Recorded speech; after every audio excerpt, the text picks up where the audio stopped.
I am outing myself as atypical in the beauty space today, telling you that I am not ready to transition from summer to fall already. Honestly, you can spare me your crisp mornings and golden leaves Instagram posts. My favorite season is spring, followed closely by summer, and no amount of pumpkin spice anything will change my mind. The change of seasons doesn't care much about my personal readiness though, so I will do my best to manifest prolonged summery weather by sharing my summer favorites today. As always, in a mixed bag of skincare, makeup, books, movies, and other stuff.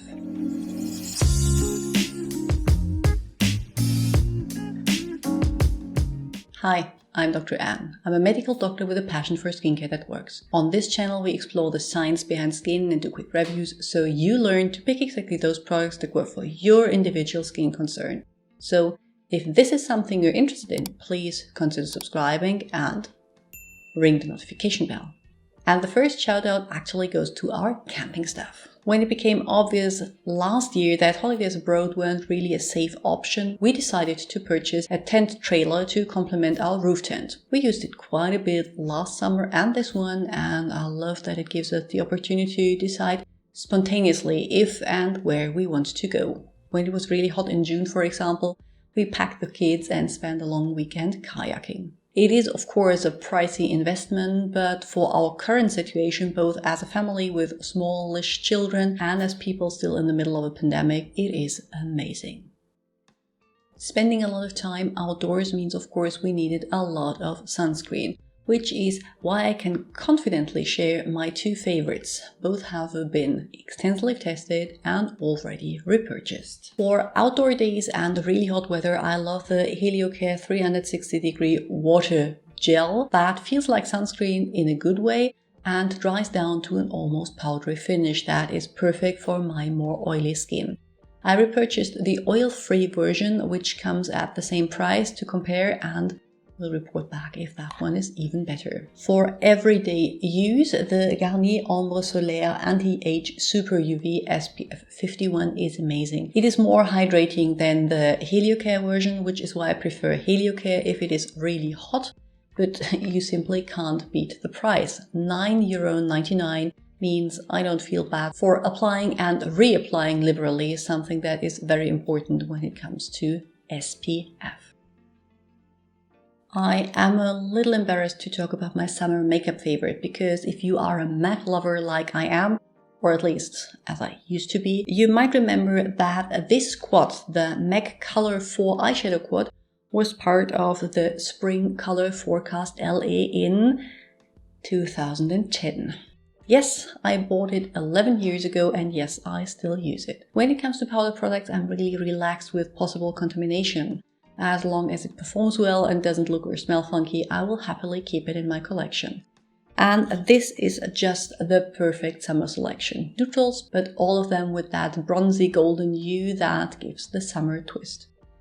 This reddish one here is also great to transition to fall.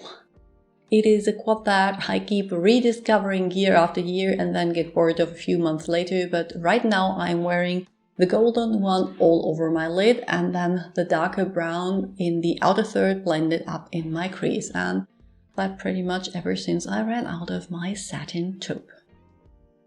Probably triggered by the Netflix show I have watched over the last month, I started wearing heels again.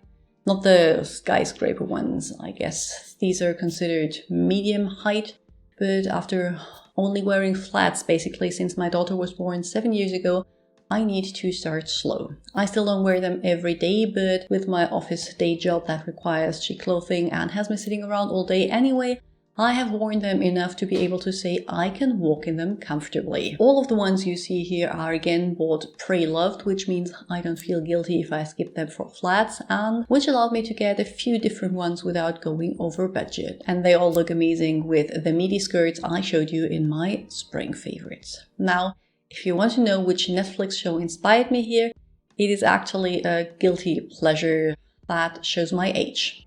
I have been watching all 3 seasons of Dynasty, which you probably haven't heard of. It isn't a must-watch by far, following the family feud and love life of some incredibly rich and otherwise not really relatable people, but it has a lot of amazing looking women wearing a full face of makeup, including lashes to bed, and is a remake of the long-running 80s success Denver Clan.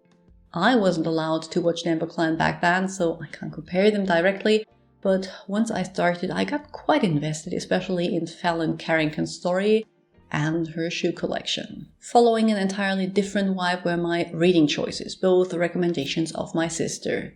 Kim Young, born 1982 by Nam Yu Cho, and Frau Sein by Meili Giak. The first one follows a South Korean woman and her all too familiar experiences with structural sexism and misogynic behavior in a modern society, and despite South Korea being a completely different country than Germany, I could relate to many of the experiences shared here. It is fiction, not an autobiography, but despite that, I reckon most women would agree that they have experienced something similar, often small things they shrugged off. It paints a picture of how your gender still affects the way you are treated, valued, and seen, and how much work will need to be done to change that. Frau Sein, which roughly translates to being a woman, is set in Germany and is fiction, but based on the author's experience of growing up as a daughter of Kurdish immigrants, the cultural differences, and the difficulty of finding your place as a woman. This one is more alien to my own experiences, but beautifully written, very poetic, and had me in tears quite often. Now you can of course ask why I would recommend books that make me cry and uncomfortable.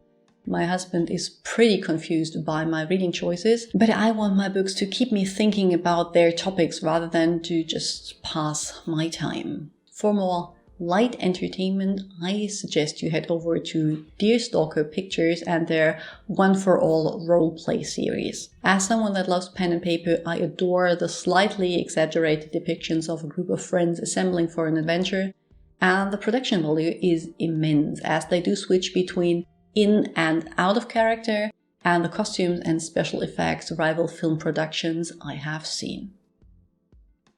My obvious choice for favorite food in summer is ice cream. This year especially the lemon flavored ones. These are the lemon buttermilk cones with a tiny bit of chocolate right at the bottom of the cone, and I could honestly eat them all day. For a more healthy snack, watermelon is my all-time favorite. It is technically a vegetable, not a fruit, which is why I feel even better when I devour the whole watermelon over the course of one day.